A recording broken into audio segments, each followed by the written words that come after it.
Hello everyone, welcome back to my channel. যারা পশ্চিমবঙ্গ সরকারি কর্মচারী রয়েছেন, তো তাদের জন্য একটা গুরুত্বপূর্ণ আপডেট। এটা বিশেষ করে যারা গ্রুপ এ সার্ভিসে রয়েছে তাদের জন্য।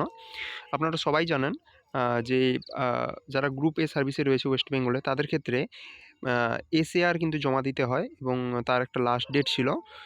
তো সেই ডেটটা কিন্তু এক্সটেন্ড করা হয়েছে। ফিনান্স ডিপার্টমেন্ট থেকে কিন্তু সেই নোটিশটা পাবলিশ করা হয়েছে 26/12/2024-এ। তো এখানে বলা হচ্ছে সাবজেক্টে extension of the last date of evaluation of online self appraisal report অর্থাৎ SAR as well as for submission of the same day by the officer reported upon for the appraisal years, যেটা আপনাদের 2018-19 থেকে 23-24 এই যে আপনাদের সালগুলো এই পর্যন্ত আপনাদের কিন্তু আপনাদের জমা করতে হবে। এবার আপনাদের লাস্ট ডেটের কথাগুলো যদি বলি, সেখানে দেখুন অফিসার রিপোর্টেড আপন, সেখানে লাস্ট ডেট যেটা এক্সটেন্ডেড করা হয়েছে 10/1/2025 পর্যন্ত। তারপরে আপনাদের রিপোর্টিং অফিসারের কাছে যাওয়ার লাস্ট ডেট যেটা, সেটা 17/1/2025 পর্যন্ত।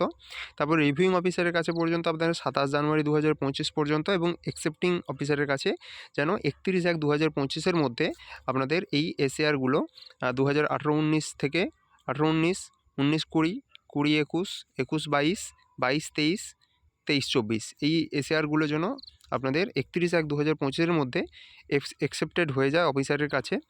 তো এটাই কিন্তু এখানে দেওয়া হয়েছে, ঠিক আছে। তো এটাই ছিল আপডেট। নতুন যদি কোনো আপডেট পাই অবশ্যই আপনাদের সঙ্গে শেয়ার করব।